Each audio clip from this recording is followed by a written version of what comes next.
We've recently been getting a lot of questions from road bike riders considering moving over to a recumbent trike due to various issues such as neck and back pain. Usually they're interested in what to expect when making the transition, things like if a trike is really more comfortable and will they be slower on a trike.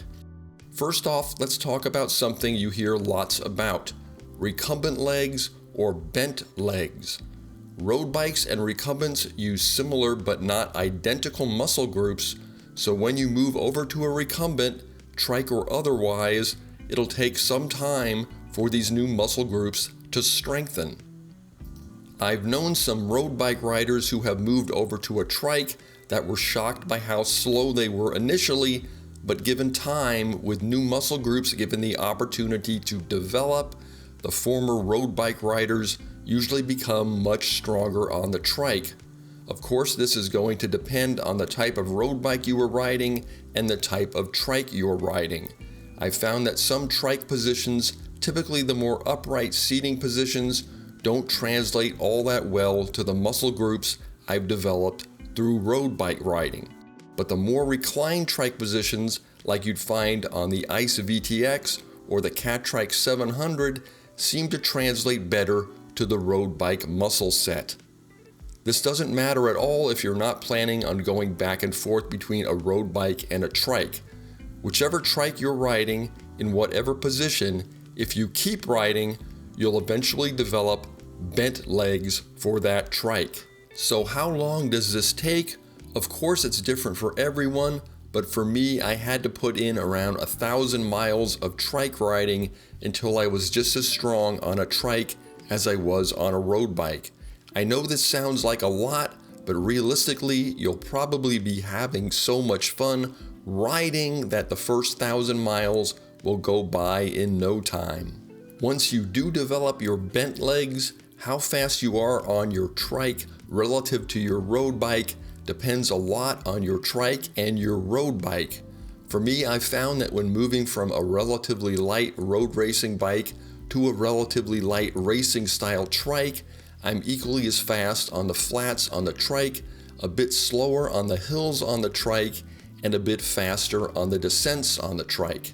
If you're moving from a road racing bike to a more upright touring style of trike, then yes, you should expect to be slower on the trike, but a whole lot more comfortable, which leads us to our next point. So are trikes really more comfortable than road bikes? I really don't think there's any disputing this point. Road bikes excel in quite a few areas, but one of the areas where they really suffer is rider comfort.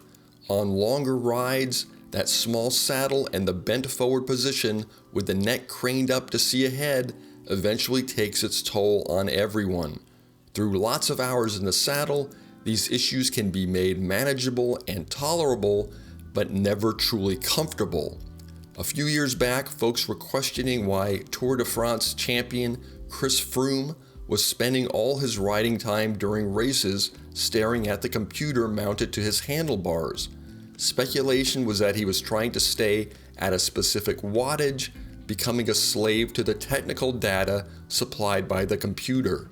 When questioned about it, we found out the answer was much simpler.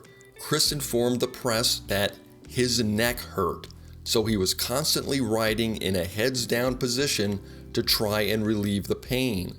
So you see, even a super fit rider at the top of his game isn't immune to the eventual discomfort caused by long hours in the road bike saddle.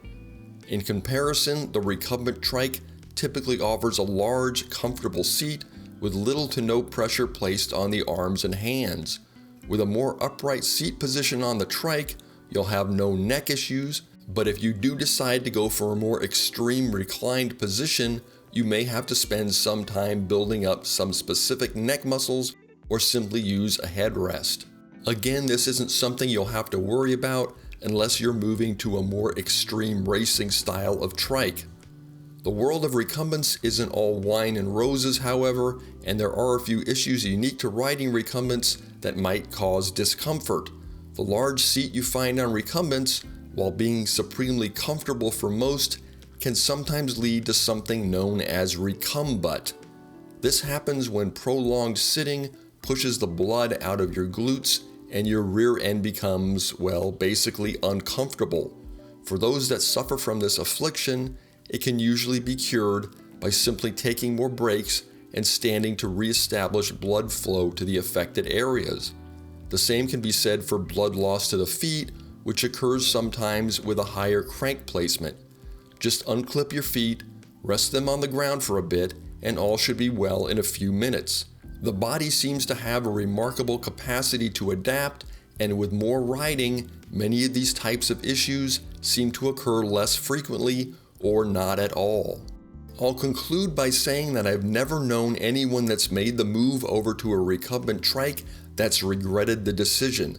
Yes, road bikes have some great qualities, and I do know several people, including myself, who spend time riding both road bikes and trikes, but once I tried a trike, I knew they were just too much fun to not be part of my cycling future. Maybe they're a part of yours.